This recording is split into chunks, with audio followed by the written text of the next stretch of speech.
चल अहाँ सबके दुर्गा पूजा के ढेर सारा शुभकामना। चलू आब रेसिपी पर अबै छी। तऽ हम आइ रसगुल्ला बनबै छी। तऽ घर में हलवाई जकाँ रसगुल्ला बना के तैयार करब। अहाँ सब चाही तऽ गाय के दूध लऽ लेब या भैंस के दूध महींस के दूध लऽ लेब। हम तऽ पैकेट वाला गाय के दूध लेलहुँ हैं 1 लीटर।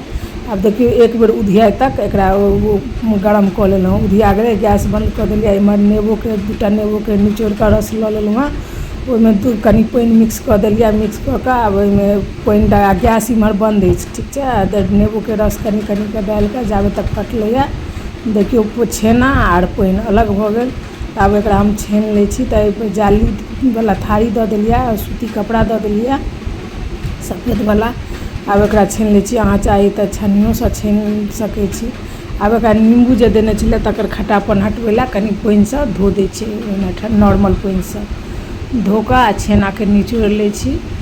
और अहूँ सब माँ भगवती के घर में रसगुल्ला बना के हमरा तरीका से बना के चढ़ा सकै छियनि। बहुत बढ़िया बन के तैयार हैत। शुद्ध तरीका से घर में अपना हाथ से बनेला के तऽ बाते किछु और छै।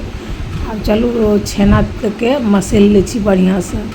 जेना एहि तरहथी के अथी निचका अथी के तरफ से हाथ तरहथी के मतलब देखेलहुँ हैं से वीडियो में हम।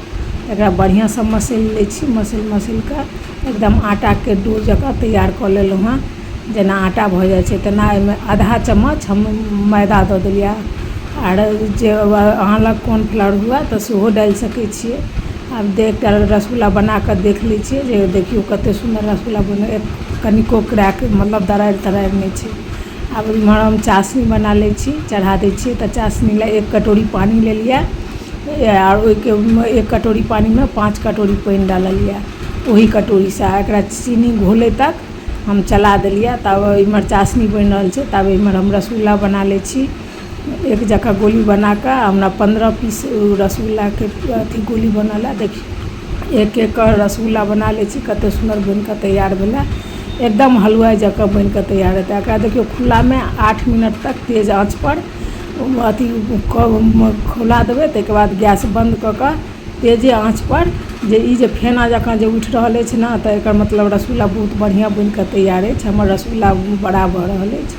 तऽ देखियो रसगुल्ला कते बड़का हम केहन स्क्रीन साइज के बनेने छलिए कतेटा बन के तैयार भेलै। फेर से झाँपि के गैस आस्ते कऽ के हम पका लेलिए 5 से 7 मिनट। ई 3-4 बेर एना के करबै। एक बेर झाँपि के एक बेर उघारि के देखियो एकटा रसगुल्ला निकालि के हम देखलहुँ हैं कते सुंदर सॉफ्ट बन के तैयार छै। अहूँ सब जरूर से बनाएब और खुदो खाइ ला भगवतियों के भोग लगबै ला जे ला अहाँ के जरूरत हुए। आर देखियो रसगुल्ला बन के तैयार अछि। अहाँ सब वीडियो के यदि हमर कनिको वीडियो पसंद आवे तऽ लाइक सब्सक्राइब जरूर सब करब। अहाँ सब लाइक सब्सक्राइब करला से हमरा मोटिवेशन बढ़ैया।